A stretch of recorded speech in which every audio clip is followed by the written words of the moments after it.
Bismillahirrahmanirrahim. Assalamu alaikum. My name is Wahib Rahman from KBK Banu. I am studying in BS Nursing. Today is my topic Fundamental of Mathematical Calculation.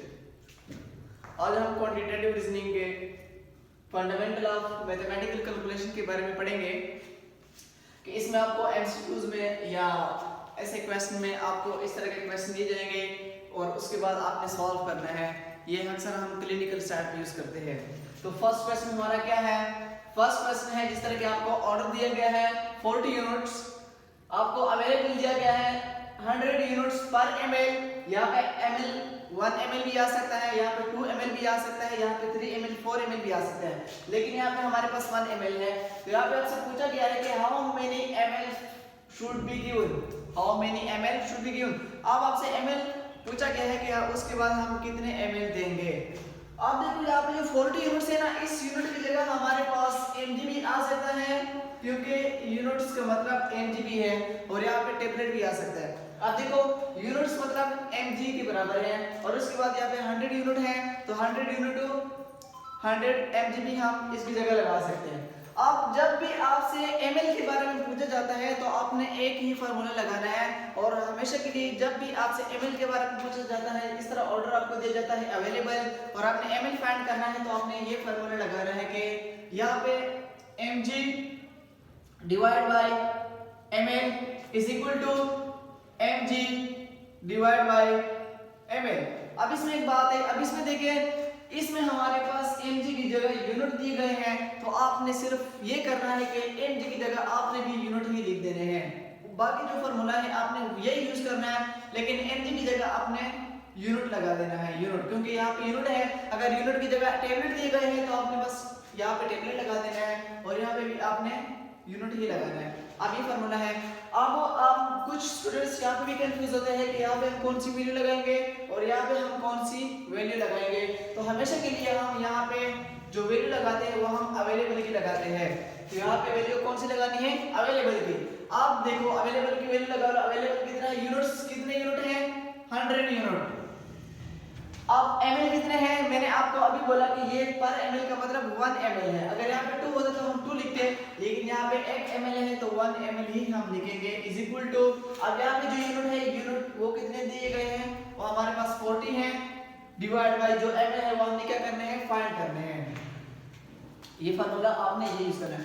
अब इस तरह आपको आपके पास question आएगा तो आपने cross multiplication करनी है, दोनों साइड को क्रॉस मल्टीप्लिकेशन।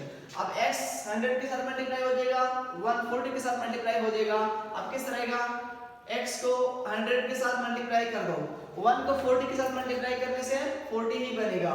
अब कुछ स्टूडेंट्स इस तरह करते हैं कि 100 यहाँ पे मल्टीप्लाई हो रहा है, उसको उस साइड में लेकर जाएंगे तो डिवाइड हो जाएगा, लेकिन इसका जो मेथड है वो ये है कि आपने 100 को दोनों साइडों पे डिवाइड कर देना है। 100 को दोनों साइडों पे क्या कर देना है? डिवाइड कर देना है। ये 100 कैंसिल हो जाएगा, यहाँ पे हमारे पास ये 1 0 कैंसिल हो जाएगा, यहाँ पे हमारे पास जो आएगा 4/10 आएगा। अब 4/10 को आपने क्या करना है? 4 लगा लो, 10 पे डिवाइड कर दो, यहाँ पे पॉइंट लगा लो क्योंकि 4 छोटा है नहीं हो रहा, 10 बड़ा है तो आपने यहाँ पे भी पॉइंट लगाना है, यहाँ पे भी पॉइंट, यहाँ पे 0 लगा लो। तो देखो यहाँ पे 40 हो गया, तो 40 को 10 के साथ ऐसे डिजिट के साथ मल्टीप्लाई करना है, जो 40 आएगा तो 4 के साथ मल्टीप्लाई करने से 40 ही आएगा। तो इसका जो आंसर है वो हमारे पास कितना है? 0.4। 0.4 मतलब ml फाइंड करना है हमने, तो इसके साथ जो यूनिट है वो हमने ml ही फाइंड करना है। आपने यूनिट में कंफ्यूज नहीं होना। अगर आपसे ml पूछा जाता है तो ml लगाना है, mg पूछा जाता है तो आंसर के साथ आपने mg लगाना है, टेबलेट पूछा जा सकता है तो आपने टेबलेट ही लगाना है, लेकिन यहाँ पे हमने ml फाइंड करना है तो आपने 0.4 के साथ ml ही लगाना है। ये हमारे पास हो गया इसका आंसर। अब सेकंड क्वेश्चन क्या है? कुछ क्वेश्चन इस तरह आते हैं जिस तरह के हमारे पास ऑर्डर है 0.25 ग्राम, अवेलेबल दिया गया है 125 मिलीग्राम पर सीसी। अब मैंने आपको पहले भी बताया कि सीसी मतलब ml के ही बराबर होता है, 1 ml is equal to 1 CC के ही बराबर होता है। अब how many CC should be given, अब आपने सीसी ही फाइंड करनी है। अब इसमें एक बात है, ये जो वैल्यू है हमें ग्राम में दी गई है और ये जो वैल्यू है हमें मिलीग्राम में दी गई है। अब हमेशा के लिए क्लिनिकल साइड में हम हमेशा के लिए यूज करते हैं कि हम जब भी दो वैल्यू दी गई होती हैं तो हमने डोजेज कैलकुलेशन में मिलीग्राम में ही फाइंड करना होता है। तो आपने इस ग्राम की वैल्यू को मिलीग्राम में ही कन्वर्ट करनी है। अब मिलीग्राम में कैसे कन्वर्ट करोगे? आपको पता है कि 1 ग्राम जो होता है वो 1000 मिलीग्राम के बराबर होता है। अब जब भी हम बड़े वैल्यू से छोटी वैल्यू की तरफ जाते हैं तो इसको हम 1000 के साथ मल्टीप्लाई करते हैं, और जब छोटे से बड़े की तरफ जाते हैं तो उसको हम डिवाइड करते हैं।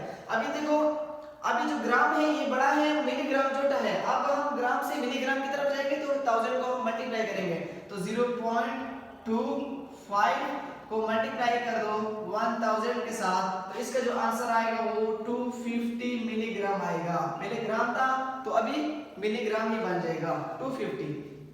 अब वही फॉर्मूला लगा लो, यहाँ पे मिलीग्राम है, milligram divide by ml is equal to milligram divide by ml। अभी आपको मैंने बताया कि हमेशा के लिए हम यहाँ पे जो वैल्यू लगाएंगे वो अवेलेबल ही लगाएंगे।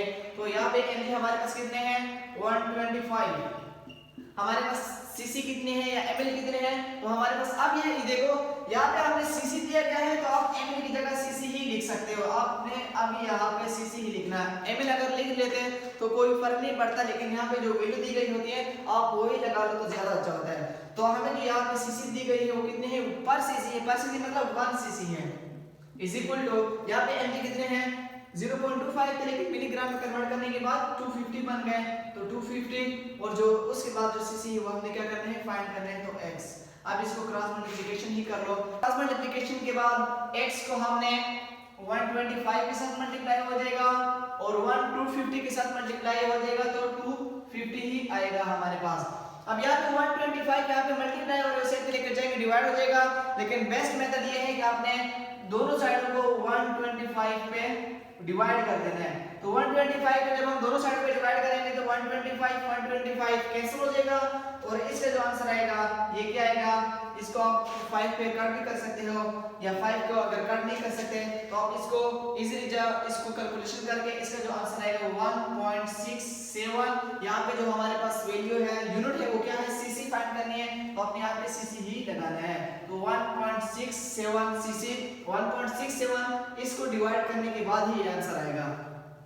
अब उसके बाद जो हमारे पास अगला क्वेश्चन है वो है, हमारे पास कुछ क्वेश्चन आपको इस तरह दिए जाएंगे कि जिस तरह के ऑर्डर दिया गया है 1 SS ग्रेन अवेलेबल में है, SS ग्रेन पर टेबलेट। अब पर टेबलेट का मतलब ये है कि ये ml भी हो सकता है, cc भी हो सकता है। तो 1 ml 1 cc के भी बराबर होता है और 1 टेबलेट के ही बराबर होता है। और उसके बाद हमने फाइंड करना है how many tablet should be given, और उसके बाद हमने टेबलेट को क्या करना है? हमने फाइंड करना है। अब देखो यहाँ पे तो ना ग्राम है ना तो यहाँ हमारे पास मिलीग्राम दिया गया है, यहाँ पे हमारे पास SS ग्राम दिया हुआ है। अब आपको अगर दोनों वैल्यू सेम होती है तो आपने उसको नहीं छेड़ना, आपने उसको कन्वर्ट नहीं करना एक वैल्यू से दूसरी वैल्यू में। अब यहाँ पे भी SS ग्राम दिया हुआ है और यहाँ पे भी हमारे पास SS ग्राम दिया हुआ है, तो आपने इसको कन्वर्ट नहीं करना, बस ये वैल्यू आपने इसी तरह ही लगानी है। अब इसका फॉर्मूला क्या बनेगा? अब यहाँ पे हम mg लगाते थे, लेकिन यहाँ पे SS ग्रेन है तो SS ग्रेन ही लगा लो। SS ग्रेन डिवाइड बाय हमें टेबलेट दिए गए हैं, यहाँ पे ml लगाते हैं, cc लगाते हैं, यहाँ पे आपने टेबलेट लगाना है। Tablet is equal to SS grain divide by tablet. अब आप यहाँ पे हमेशा के लिए अवेलेबल की वैल्यू लगानी है, तो SS ग्रेन का मतलब हो यहाँ पे 1 है तो 1, तो मतलब यहाँ पे 1 लगा आ जाएगा। टेबलेट कितने हैं? पर टेबलेट है तो यहाँ पे 1 लगाना है, 1 टेबलेट है। SS ग्रेन कितने? ये भी 1 है तो यहाँ पे भी आपने 1 लगाना है, और जो टेबलेट है वो आपने क्या करने हैं? फाइंड करने हैं। तो क्रॉस मल्टीप्लिकेशन कर लो, x को 1 के साथ मल्टीप्लाई कर दो और 1 को 1 के साथ मल्टीप्लाई करने से 1 ही आएगा। अब हमेशा के लिए 1 को जब हम x के साथ किसी के साथ भी मल्टीप्लाई करते हैं तो उसकी वैल्यू वही आती है, तो x को 1 के साथ मल्टीप्लाई करने से क्या आएगा? 1 ही आएगा। तो इसका क्या होगा? x = 1। जब हमने क्या करना है? टेबलेट फाइंड करना है, तो आपने यहाँ पे इसके साथ टेबलेट ही लगा देना है, क्योंकि जो यूनिट आपसे फाइंड करना होता है वही यूनिट आपने लगानी है। तो इसका जो आंसर आएगा x = 1 टेबलेट, तो हमने 1 टेबलेट देना है। उसके बाद जो हमारे पास अगला क्वेश्चन है वो है इस तरह दिया जाएगा कि ऑर्डर दिया गया है 1/6 ग्राम अवेलेबल है हमारे पास 5 मिलीग्राम पर cc मतलब 1 ml 1 टेबलेट 1 cc एक ही बात है। How many cc should be given, वही क्वेश्चन है, वही फॉर्मूला लगाना है, लेकिन सिर्फ इसमें एक बात है, यहाँ पे जो क्वेश्चन है वो ग्राम है और यहाँ पे जो है वो मिलीग्राम है। तो मैंने आपको पहले मैंने भी बताया कि हम क्लिनिकल साइड में हम मिलीग्राम में ही अक्सर कैलकुलेशन करते हैं, तो आपने यहाँ पे ग्राम से मिलीग्राम में ही कन्वर्ट करना है। तो इसमें आपने याद रखना है कि हमारे पास जो 1 ग्राम होता है वो 60 मिलीग्राम के बराबर होता है। 1 ग्राम 60 मिलीग्राम के बराबर होता है। अब यहाँ पे कितने ग्राम है, यहाँ पे हमारे पास 1/6 ग्राम है, तो 1/6 को आपने 60 के साथ क्या कर देना है, मल्टीप्लाई कर देना है। तो 60 के साथ जब मल्टीप्लाई करोगे तो इसका क्या आएगा, 60/6 आएगा, और इसका आंसर 6 के साथ मल्टीप्लाई करो तो ये क्या आएगा, इसका 10 आएगा। लेकिन इसको ग्राम में से हमने मिलीग्राम में कन्वर्ट किया तो हमने यहाँ पे मिलीग्राम लगाना है, तो 10 मिलीग्राम आएगा। अब वही फार्मूला लगाओ, मिलीग्राम है, मिलीग्राम यहाँ पे क्या है, सीसी है, तो सीसी लगाओ, CC milligram divide bye CC. यहाँ पे आपने अवेलेबल की वैल्यू लगानी है, अवेलेबल मिलीग्राम कितना है, 5 है, पर सीसी है तो 1 सीसी लगाना है, इज इक्वल टू यहाँ पे जो मिलीग्राम है वो कितना है, यहाँ पे जो मिलीग्राम 1/6 था, लेकिन इसको हमने मिलीग्राम में कन्वर्ट करने के बाद 10 आ गया, और जो सीसी है वो हमने फाइंड करना है। अब इसको क्रॉस मल्टीप्लिकेशन करो, x 5 के साथ मल्टीप्लाई हो जाएगा, और जो 1 10 के साथ मल्टीप्लाई होने से 10 ही आएगा। अब 5 यहाँ पे मल्टीप्लाई हो रहा है, उसे लेके जाएंगे डिवाइड हो जाएगा, लेकिन दोनों साइडों पे आपने 5 को मल्टीप्लाई कर देना है, सॉरी डिवाइड कर देना है, 5 कैंसिल हो जाएगा, और इसका जो आंसर आएगा वो क्या आएगा, 2। तो मतलब 2 है, तो 2 के साथ हमने क्या लगाना है, cc, तो 2 cc इसका क्या आएगा, आंसर आएगा कि हमने 2 cc देने हैं। अब उसके बाद जो हमारे पास अगला क्वेश्चन है वो ये है कि 5 नंबर। अब कुछ क्वेश्चन आपको इस तरह दिए जाएंगे कि ऑर्डर है, आपको 30 mg दिया गया है, अवेलेबल है 6 mg पर 2 ग्राम। अब देखो यहाँ पे कोई एक पॉइंट है, पहले तो हमें mg दिया ml दिया जाता, cc दिया जाता, टेबलेट दिया जाता था, लेकिन यहाँ पे हमें ड्रेम दिया हुआ है, तो ड्रेम की क्या है कि 1 ड्रेम आपके पास बराबर होता है 4 ml के, 4 ml के या 4 cc के बराबर होता है। तो हमेशा के लिए याद रखना, 1 ड्रेम की वैल्यू याद रखना कि 4 ml के बराबर होता है, तो 2 ड्रेम होगा, तो 2 के आपने 4 के साथ मल्टीप्लाई कर देने कितना आएगा, तो यहाँ पे हमारे पास 8 ml इसका वो आएगा, आंसर आएगा। अब इसके बाद एक कोई फार्मूला लगाओ, यहाँ पे mg है तो mg डिवाइड बाय cc है तो cc लगाओ, is equal to mg divide by cc। अब यहाँ पे आपने अवेलेबल वैल्यू लगानी है, mg कितनी है, 6 है, cc कितनी है, 2 ड्रेम थे, लेकिन ml में कन्वर्ट करने के बाद हमारे पास 8 बन गए हैं। उसके बाद mg हमारे पास कितने हैं, 30 mg है। अब 30 mg के बाद हमारे पास जो cc है वो कितने हैं, वो हमने फाइंड करने हैं।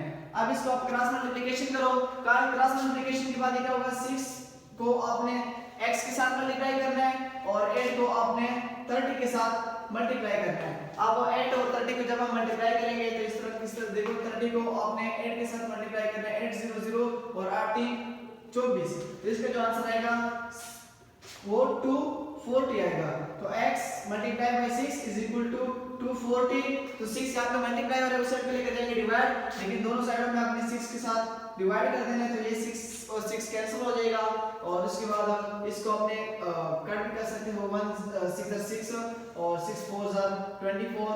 यहाँ पे जो आंसर आएगा वो हमारे पास 40 cc आएगा, 40 cc। अपनी यूनिट जो लगानी है वो cc ही लगानी है। अब उसके बाद हमारे पास अगला क्वेश्चन है, वो इस तरह क्वेश्चन है जिस तरह के क्लाइंट का वेट हमारे पास 110 पाउंड्स, IBS का मतलब ये पाउंड्स की यूनिट है। ड्रग जो रिसीव करते हैं वो कितना है, 2.5 मिलीग्राम पर KG. How many mg of drug receive the client. देखो हमें वेट दिया हुआ है 110 पाउंड्स है, उसको जो ड्रग रिसीव करता है वो 2.5 मिलीग्राम पर केजी है। अब हमने जो है mg फाइंड करने है कि कितने mg ऑफ ड्रग रिसीव करेगा। अब फर्स्ट बात तो ये है कि जो पाउंड्स है यहाँ पे किलोग्राम दिया हुआ है और यहाँ पे पाउंड्स है, तो हम हमेशा के लिए पाउंड्स को किलोग्राम में कन्वर्ट करते हैं। अब आपने याद रखना है कि 1 kg हमारे पास 2.2 IBS मतलब पाउंड्स के बराबर होता है। 1 किलोग्राम या 1 kg हमारे पास 2.2 पाउंड्स के बराबर होता है। अब यहाँ पे पाउंड्स दिया हुआ है तो हमें इसको 110 के साथ, 110 को 2.2 के साथ डिवाइड करना है, तो 110 को 2.2 को के साथ डिवाइड कर दो, तो इसका जो आंसर आएगा वो हमारे पास 50 आएगा। लेकिन किलोग्राम में हमने कन्वर्ट किया तो इसको हम इसके साथ हम किलोग्राम ही लगाएंगे। क्या लगाएंगे, किलोग्राम लगाएंगे। अब देखो यहाँ पे हमारे पास 50 किलोग्राम है, हमसे mg मांग रहा है।